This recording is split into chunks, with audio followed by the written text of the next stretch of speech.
sports with passion. The Sean Hannity Show. Weekdays at 1 and Sunday mornings at 8. Part of the best team in talk on AM 650 KGAB. 8:19 is the time. It's AM 650 KGAB Radio. My name is Glenn Woods. Thanks for joining me. Sitting in the studio with me, Zach Martin. He's from the organization called Kids Deserve Dads. And he's been working on... First off, let's talk about some past success here. In fact, I even want to go back before that. Okay. The purpose of Kids Deserve Dads, your group was formed why? Our group was formed 2 years ago, or nearly 2 years ago, when I was getting separated from my son's mom. And she told me that I wouldn't get to see my son anymore unless I went to court. And the lawyers told me that I would get a couple days a week, a couple hours, a couple days, and I'd work up to getting maybe shared visitation of what the goal was. Yeah. And I really believe that I should have half the time. I'm a good dad. I'm a good person. I have good business in town. And I thought there's no reason that I don't have the time or the energy to be with my son half the time when we're not together. Okay. And so you start learning the system and you realize that that's how everybody goes. It's rigged against dads. Right. Basically. Okay. So you were able to get this group together, and in the state of Wyoming, let's talk about, I love talking about this. You've had success. We've had success, yeah. Really great work with Representative Olson last year, getting 2 bills passed, really monumental bills. One of the biggest ones was allowing judges the opportunity to make shared parenting a decision when previously for the last 30 years, if one parent didn't agree to shared parenting, you couldn't have shared parenting. And now a judge can actually give shared parenting without both parents agreeing to it. Oh, that's good. Yep. Okay. So what is currently in front of the House and Senate right now? Is this out of committee? Is this on the floor? Yes, we're back on the floor. So we went through the Judiciary Committee 2 days ago. Had a 6-2 vote. Went really well. Had a lot of support there. We had it into the hallway. Families, kids, grandparents, everybody was there.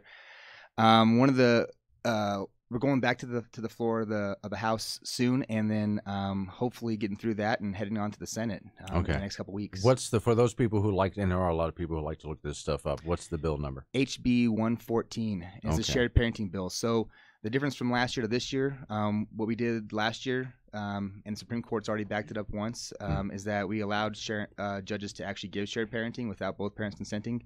The new bill is that when you separate or get divorced, both parents get shared parenting, and you only go to court if one parent's a bad parent, and you prove the person's not a good fit father. When we're talking during the break leading up to this, you seem to have the impression that you're going to get through the House, but the Senate might be a problem? Well, since it's a smaller body, there's a lot more stuff going on. There's going to be in the second half. I feel like we're going to have a fight the rest of the way. It's not everybody loves the idea of sharing parenting and having both parents being involved in kids' lives. What would be the objection? Did you hear any? We had some objections to it. Mostly, there's a lot of lawyers and stuff, but it was.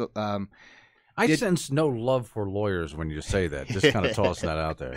I love my lawyers, but I think that a lot of times there's money incentives and that kind of stuff, and having control and power, and that's part of the big problem we have with the system we are in currently is that if you don't have $50,000, you can't fight to get to see your kids, and then you just take whatever the other parent is willing to give, and you shouldn't have to be rich to be able to be a parent, because you're blessed to have a kid in your life. You should be allowed to keep having a kid in your life, as long as you're a good person and you treat them well. The kids need love and they need family, and that means more than any dollar amount that you could possibly give or throw to a lawyer or a judge. The love is what's important, and the time.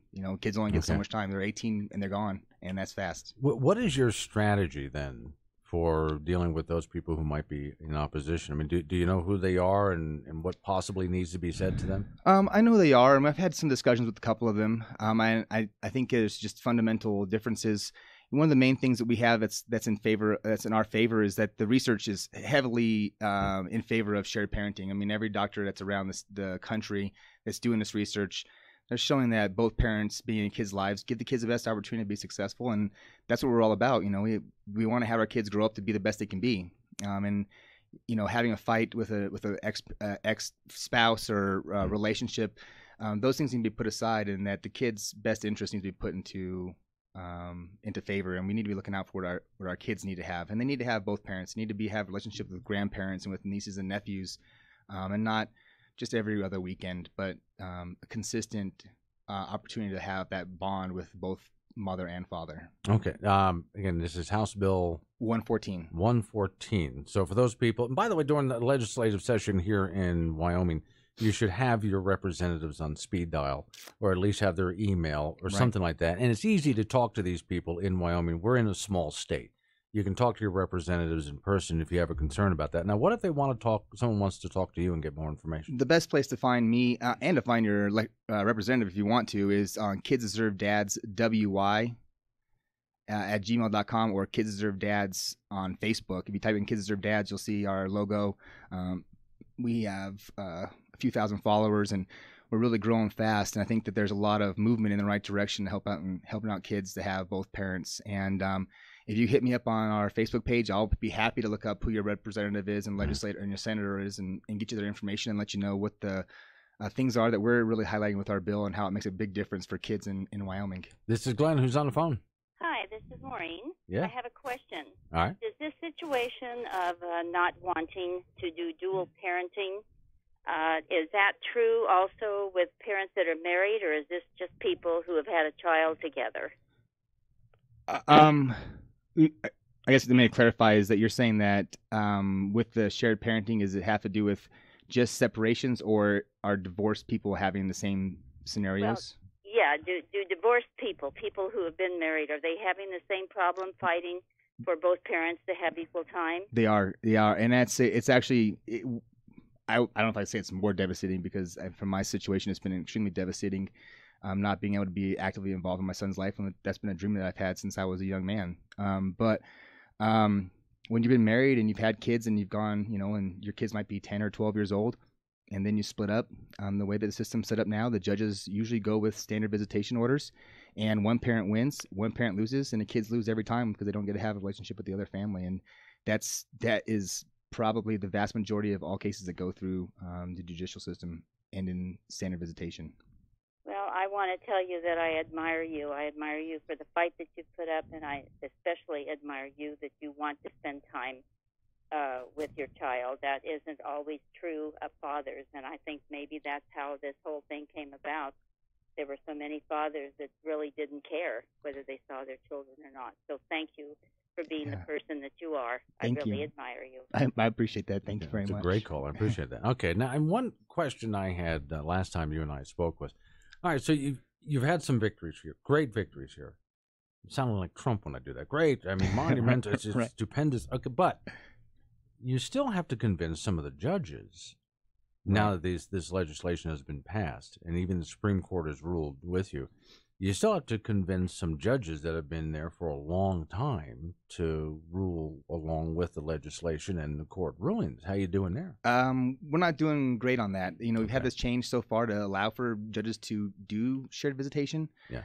But standard visitation is simple. They've already done it for their whole career. It's an easy setup to make out, and I think the problem we have with the legal system is that somebody wins and somebody loses.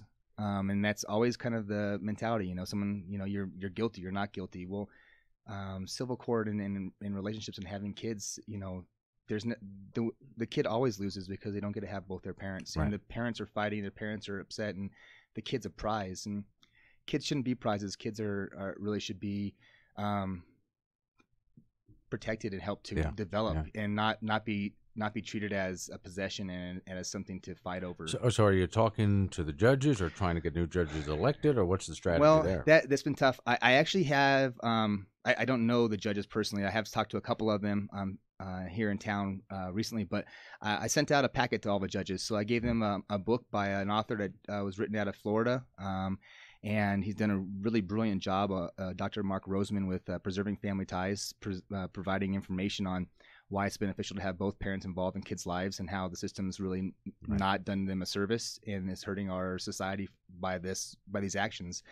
And then I gave them 3 different studies. So some of the most recent studies and a chapter of a book that's coming out next year from a doctor who allowed me the access to have that. So they've had some of the best information they could possibly have that's available right now, the most recent stuff. So I think they've got it all in front of them, and they have the opportunity to make the right choice. Now they got to do the right thing. This is Glenn, who's on the phone. Good morning, Glenn. I'd like to give props to that young man for doing what he's doing, all that he's doing. And, we're in a community here, we're a city and we're a state. And, I'm sure he's worked with another group called CASA. Mm-hmm. That is a really, really outstanding program there, too.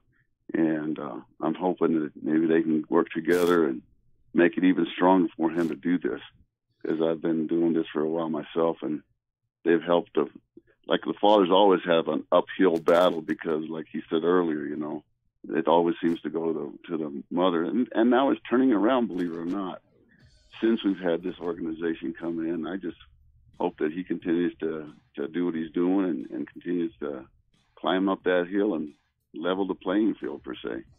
Okay. Thanks for calling on. I appreciate that. Now, before I let you go here, because we're coming up on news time, once again, people would need to contact you, and the more the better, especially those people going through that. And I'd like to say also, you have a lot of moms working with you. It's not just dads. Moms show up at these things and no, we need some equal treatment here with both parents. Right. How do they get a hold of you? I have tons of moms. Actually, to go along with the CASA thing, Carol Tulio is in charge of that. She actually showed up at our last event and stuff, and she comes and we're definitely working together on a lot of things. But Kids Deserve Dads, WY at gmail.com is the email. Kids Deserve Dads on Facebook. You can look it up. It's easy to find. And the phone number for the office is 307-529-0129.